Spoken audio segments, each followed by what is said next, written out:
Alright guys, welcome to your 13th tutorial, lucky number 13. And in this tutorial we're going to be finishing up our coding for this sweet program we got going on here. So, enough with the intro, let's go ahead and get right into it. So, we're going to be building this switch change method right now. And this is the method that gets called whenever you click one of them switches. Pretty cool, huh? So let's go ahead and build this right now.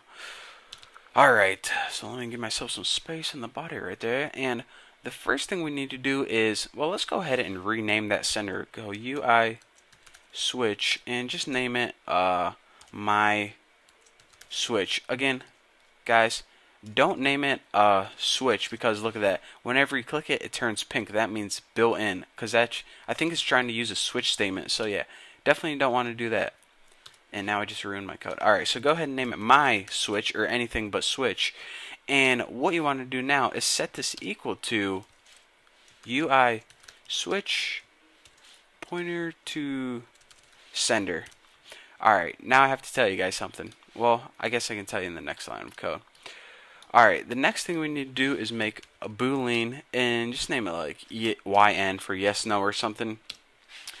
And now go ahead, my switch, and go ahead and put is on. Now let me tell you guys about this neat little tip. Whenever you hold down Option and double click any method, it gives you this nice little pop-up, and you can do this for any method. And what this is on method is a built-in method that returns a boolean, either yes or no. This YN variable is going to return yes if the switch is on, and it's going to return no if the switch is off. So this is a built-in method attribute to any switch you have on your program. So now, why is that informative? Bucky, why did you just tell me that? Well, remember, whenever, well, let's go ahead and finish this coding, then I'll tell you. Left switch set on YN. So again, let me go ahead and finish. I'm getting way too excited here. So animated and yes. So now let's go ahead and copy this for right switch. Right.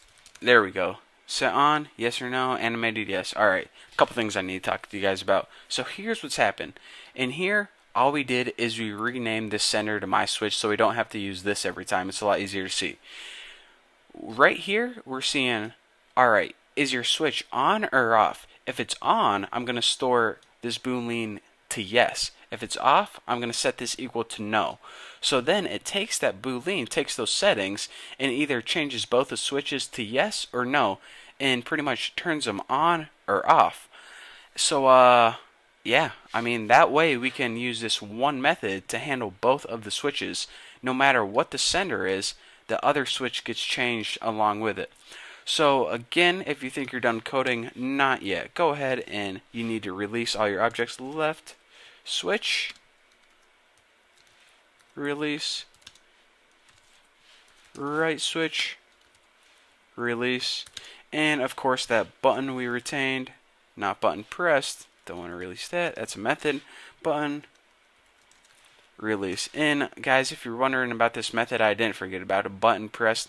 We're going to be handling that in the next couple tutorials. But anyways, we got stuff to do in this tutorial, so you know.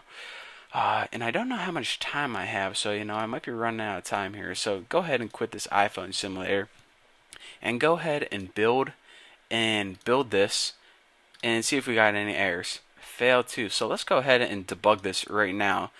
And what we did is we forgot a semicolon. So yeah, didn't I do that in like the last tutorial? So now let's go ahead and, why did it say I got 2 errors? So go ahead and build this, and I probably got another one. Nope, succeeded. Alright, so we are good to go with this tutorial. And yeah, actually, you know what? I thought we were going to hop into Interface Builder right now, but I don't know how much time I have on my tutorial. Because, you know, this version of Camtasia, it doesn't tell you how long. One of the features that people at Camtasia, you should definitely add that. So yeah, I'm going to save the interface builder for the next tutorial. And well, it's going to be awesome. That's all I can tell you guys. So thank you for watching. Don't forget to subscribe, and hopefully I'll see you then.